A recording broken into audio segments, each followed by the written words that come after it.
बिस्मिल्लाहिर्रहमानिर्रहीम। वैसे तो अल्लाह का लख लख शुक्र है जेड़ी चीज़ इंसान अल्लाह ने यानी अनायत की है उस ते अल्लाह का शुक्र अदा करना चाहिए।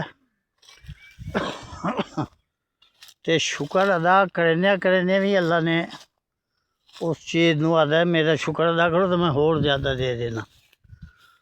मैं जेड़े बूटे को अगे चला जाना ना जिसले वो मेरिया गल्लां सुनदा रब की ज़ात की कसम है इस तरह मालूम होंदा पिछला बूटा मैनू आवाज़ देंदा यार जे तू साडे रब दा शुक्र अदा करके साड़ी ये गल कर रहे हैं तो एक बारी मेरी तस्वीर दोबारा बना दे।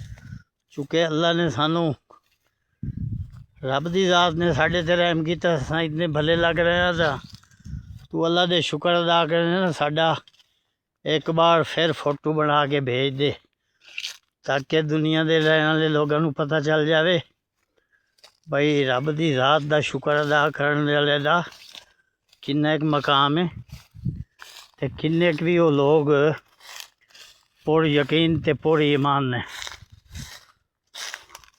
अल्लाह की ज़ात का अपनी अपनी एक तकसीम है वो मैं जाद्या बाहर निकलद्या ना मैनू बूटे की एक शाख ने सद मार लिया भाई मेरी तस्वीर हर वीडियो तू अलहदा भेज दे तो बंदे नू दस दे भाई मैनू रब ने एक शाख नू किन्ना फल दे दिता जो मैं सीधी खड़ी भी नहीं हो सकती।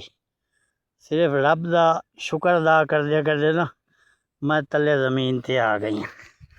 तो रब की ज़ात का शुक्र अदा करो हर लम्हे तो जेड़े दा शुक्र अदा करीदा है उसने और दूना ज़्यादा वधा बढ़ा चढ़ा के ना उसनू नेमत दा होर ज़्यादा भरपूर कर देना। ये रब दे शान है ये रब का निज़ाम है। वैसे जड़ा सेहतमंद भी है फल मतलब इतना छोटा नहीं बड़े बिचू असाने खोल है खो के इस तरह लोग भीरावां दोस्तों बेलिया तकसीम कर दिते। तो वो लोग भी जिस तरह दुआ कर रहे हैं पिछले बूटे जड़े रह गए फल जड़े का अजर मौसम होना है वो होर ज़्यादा चाई जा रहे हैं। तो अल्लाह का शुक्र अदा करो हर लम्हे अल्लाह का शुक्र अदा किया करो चूँकि रब की ज़ात का शुक्र जड़ा है ये भी ईमान की एक सिफत है।